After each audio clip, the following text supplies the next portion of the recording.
Les potes, on a parlé de plein de choses, sauf que là, si vous voulez, on est quand même une émission où il y a eu 2-3 soucis de son et compagnie. On espère que ça va bien se passer parce que là, on part à l'autre bout de la planète. On part à l'autre bout de la planète, on part aux États-Unis. On a notre reporter qui normalement est là et je crois qu'on a un jingle.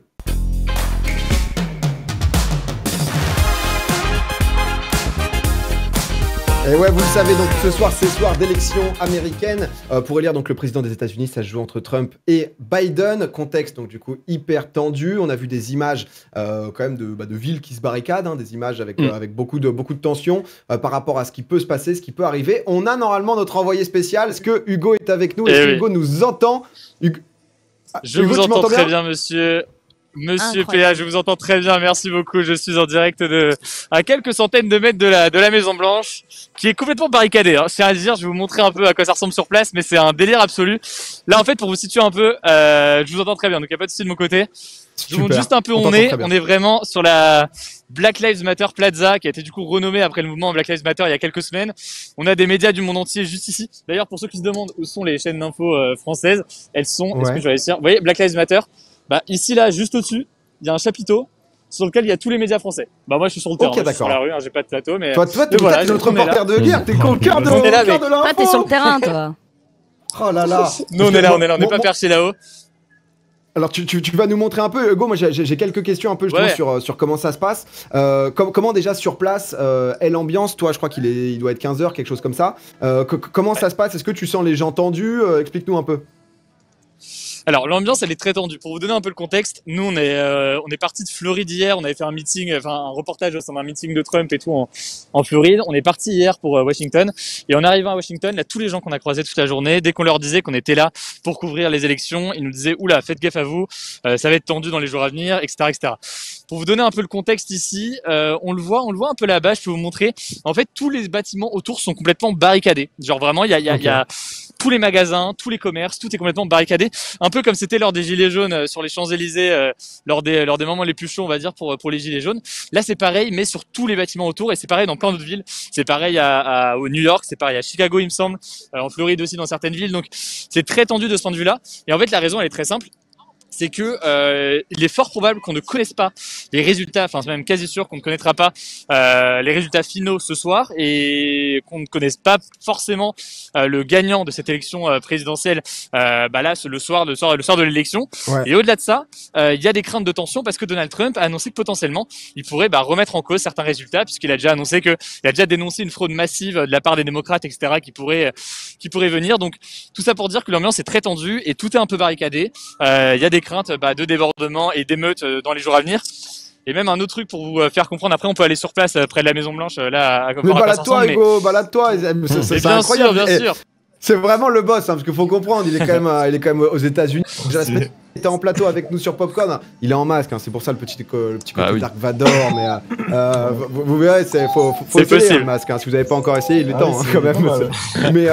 Mais dis-nous juste, justement, pendant que tu es en train de te balader, tu nous disais que toi, tu avais rencontré. Ah, il y en a peut-être perdu, Hugo. Je crois qu'il avait rencontré un armurier on a perdu Hugo qui a été avec nous, Hugo qu'on va réavoir. Je vous entends. Hugo qui est de retour, qui est de retour. Ça bouge très très vite. Il y a un but à Washington, on est reparti. Écoutez, en gros, ce qui se passe, c'est que la Maison Blanche, elle est juste derrière. Je sais pas. On a reperdu Hugo, on est de retour. Hugo qui allait nous transmettre l'info, on le voit, toujours au cœur de l'info. Non mais comme il nous l'a dit, on a quelques questions. On a retrouvé Hugo, ouais. Hugo, il y a eu un léger coupage. Ouais, on a perdu Hugo, on a perdu, mais il va revenir normalement. On a perdu Hugo. Oula, putain, on a perdu PA. Je pense peut-être de stabiliser. Hugo, faut qu'il se balade moins. Je pense. Il va revenir où il était, je pense. Reviens là où il y a moins de gens. Non, mais c'est vrai que c'est assez incroyable déjà le fait de pouvoir faire un duplex. Et qu'il n'y ait pas beaucoup de délai. Il y a plus de délai à la télé. Ouais, je pense qu'il passe par d'autres systèmes. Or, Discord, c'est pas mal. Bon, après, on l'a plus, mais je crois qu'on a peut-être retrouvé Monsieur Hugo Décrypte en direct de Washington. Allez. Hugo, ne bouge pas. Je ne bouge pas, on est bon. On est de retour, on t'a retrouvé. Alors, du coup, tu étais un peu en train de nous raconter comment ça se passait. J'allais dire, justement, tu nous disais qu'il y avait des tensions, etc. Tu as rencontré, si je dis pas de bêtises, un armurier, donc du coup, qui vend des armes, qui explique que là, en ce moment, tout le monde est en train d'acheter, quoi. Exactement. Non, mais c'est assez ouf. C'est-à-dire que hier, on a fait un reportage, on a commencé à tourner un reportage sur la question du port d'armes aux États-Unis. Et donc, on est allé dans une armurerie en Floride. Et le gars qui est assez jeune d'ailleurs, qui était propriétaire de l'armurerie, nous a dit qu'en gros, depuis ces dernières semaines, et en fait depuis le début du mouvement Black Lives Matter et encore aujourd'hui, il y a vraiment de plus en plus de gens qui achètent des armes. Il y a une stat qui est sortie là qui dit que il y a 5 millions de nouveaux propriétaires d'armes en 2020 qui ont du coup acheté des armes aux États-Unis, des armes à feu essentiellement. Et donc c'est un truc qui est très très présent. Et c'est dû à quoi? C'est dû à des gens en fait qui souvent craignent d'éventuels débordements depuis le mouvement Black Lives Matter. Et là depuis là les résultats à venir de l'élection et la situation actuelle, et qui se disent ok, je vais me protéger dans le doute et je vais acheter une arme. Donc c'est un peu le climat très tendu. Et quand tu combines ça avec en gros les craintes là ce soir de pillage et tout en ce moment, bah ça rend une situation assez tendue. Ouais. C'était juste savoir si, vu que c'est quelqu'un de Floride qui t'a dit ça, est-ce que ça concerne pas surtout la Floride, notamment ces chiffres-là, les 5 millions, c'est surtout les États-Unis? C'est sur tous les États-Unis. Ouais. C'est sur tous les États-Unis. Après, tu vois, typiquement à Washington ou New York, c'est beaucoup plus dur d'acheter une arme. Mais même à New York, c'est quand même possible d'en acheter. Et il y avait des files d'attente immenses que les gens n'avaient pas vues depuis très longtemps. Et même le gars du magasin en question nous disait que jamais il avait vendu autant d'armes et autant de munitions que ces dernières semaines à l'approche de l'élection. Et t'as même des trucs. Alors moi, je voyais passer. T'as de plus en plus de spécialistes qui disent que la situation est explosive, que ça peut déborder à tout moment si jamais Donald Trump ne reconnaît pas les élections, etc., etc. Si vous m'entendez mal, vous me dites. Je peux peut-être retirer le masque. C'est parfait, t'inquiète, personne autour. Ok. Et donc voilà, en gros, la situation est grave tendue parce que Donald Trump pourrait ce soir ne pas reconnaître les résultats de l'élection parce que il va dire que les votes par correspondance, donc qui ont été les gens qui ont voté avant le jour J, ne doivent pas compter, qu'on va pas les attendre des semaines, etc., etc. Enfin bref, il y a tout un tas de raisons qui font penser qu'il pourrait y avoir des tensions de la part de l'extrême gauche, de mouvements antifa ou autres, mais aussi de la part de l'extrême droite, si jamais Biden venait à gagner par exemple. Donc c'est ce qui rend un peu la situation électrique ici, et tous les gens qu'on rencontre nous disent qu'il n'y avait pas eu ça en 2016. Enfin, c'est vraiment une situation qui est inédite, quoi. Est-ce que justement, tu le dis, c'est si Biden gagne, est-ce que si Trump gagne aussi, il y a justement des émeutes, etc., ou c'est que si Trump gagne que les gens vont bouger? Alors, si Trump gagne, c'est clair que il risque d'y avoir des choses parce que nous on a vu des événements Facebook passer, on sait qu'il y a des mouvements, mais des gens même là qui ont témoigné, qui nous ont dit sur place, qui étaient prêts, potentiellement se mobiliser si jamais Trump remportait encore une fois l'élection. Et puis de l'autre côté, à l'inverse, c'est la même chose. Si Biden l'emporte, on peut imaginer qu'on ait des suprémacistes blancs, etc., ou d'autres mouvements qui seraient potentiellement davantage favorables au président américain, qui soutiendraient Donald Trump et qui décideraient d'aller dans la rue. Donc c'est un peu la situation qui la rend assez confuse. Et puis là, ça souffle. Je vois le nombre de journalistes par contre qui sont présents ici. Je sais pas si vous voyez la Maison Blanche au fond. Elle est vraiment tout au fond, mais en fait on peut pas accéder beaucoup mieux parce qu'en fait on est complètement tout est barricadé, quoi. La Maison Blanche, ce que vous disiez, on l'a aperçu, on l'a aperçu, on l'a aperçu. Et Trump d'ailleurs, pour ceux qui se demandent, est à l'intérieur en ce moment. Donc voilà. Ok.